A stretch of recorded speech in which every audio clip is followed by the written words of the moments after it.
What was the difference for Aaron in the second half? It looked like you were getting on it pretty hard there in the first half, but he showed up and made a bunch of big plays there. Yeah, I think he played so well in the second half. That's who he is. And I thought his brother played that well too. They both played with unbelievable energy. They were aggressive and attacked. They played smart. You know, they didn't try to make crazy plays. They made easy plays that they could make. But Aaron basically threw dagger after dagger. I thought Marcus Lee played really well. Willie did what Willie does. Anyway, he took that jumper, and I know we all looked at each other like, what in the world? But he's been practicing that. That's something that he's been working on. Made his free throws. Dakari in the first half was, you just can't play that way. In the second half, he played. We had some guys not play well, but that's what happens when you have a lot of guys. You just kind of scramble until you figure out, okay, who's got it going? And that's what I did in the second half, and I just ran with the guys that had it going. You've talked about defense. This team was talking about taking pride in defense. What happened there in that stretch? Was that just a case of them going crazy and shots? Or? Yeah, anytime you make a mistake against them, they make shots. Let me say this, and I told Kevin, I watched a bunch of their tape.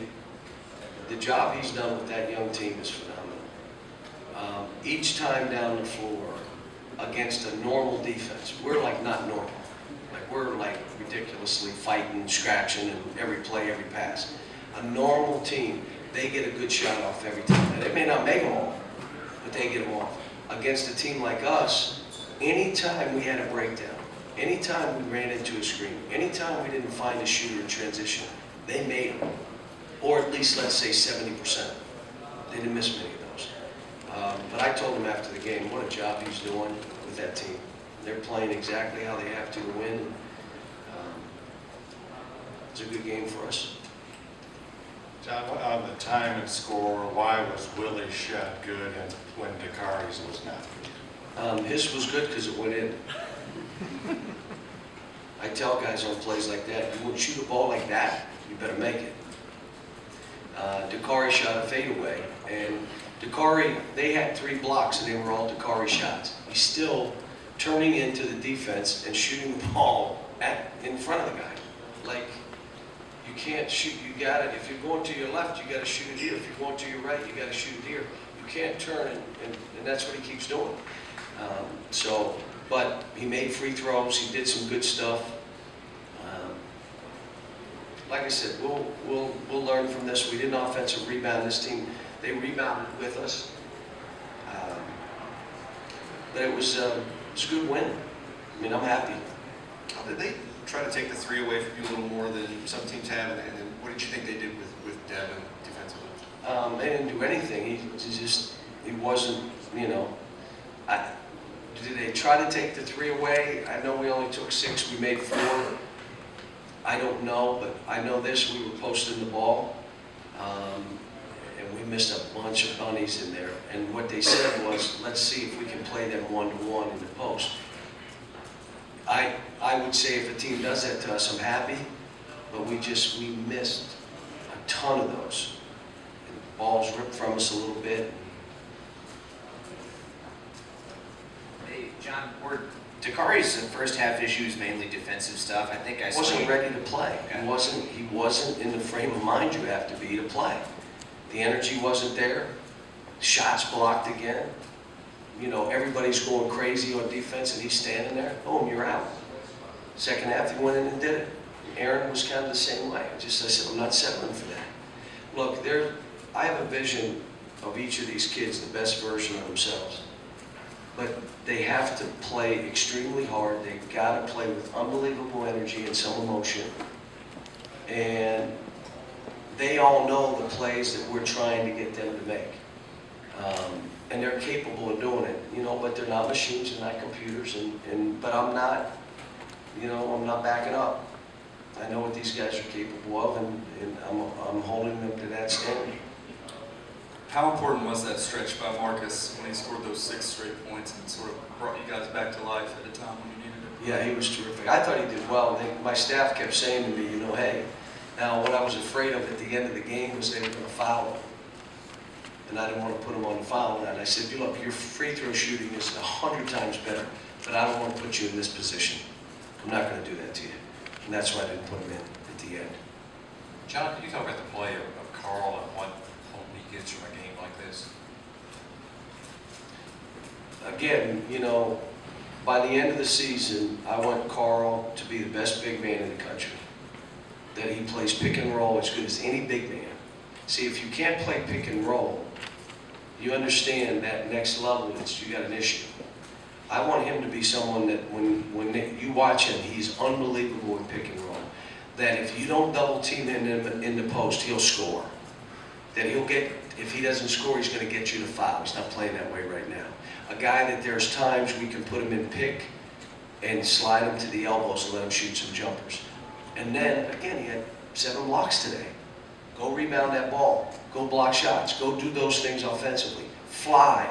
Physically, he's not mature enough in those legs. It's hard for him to stay down and fight.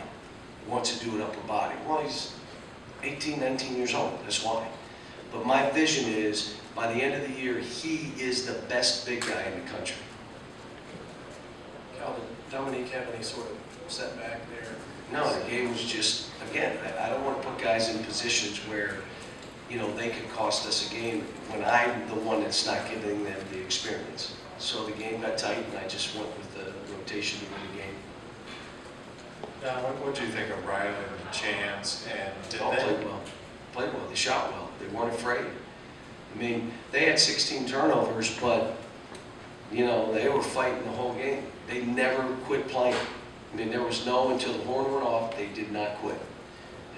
I told Kev, I said, I'm impressed with them. I'm glad we're not playing them up there. Ooh, wouldn't want to do that. Was there a problem with transition defense? Because they No, seem to get some no, stuff there.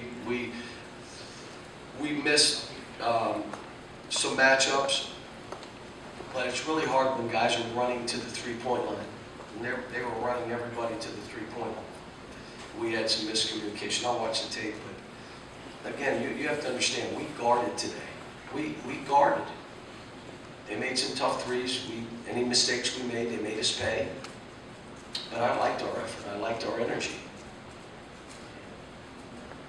When Aaron missed his first 3 in the second half, it looked like he sort of looked at him and tried to lift his spirits a little bit. Who's that? Aaron. I just want them to play and compete. I don't care about missed shots.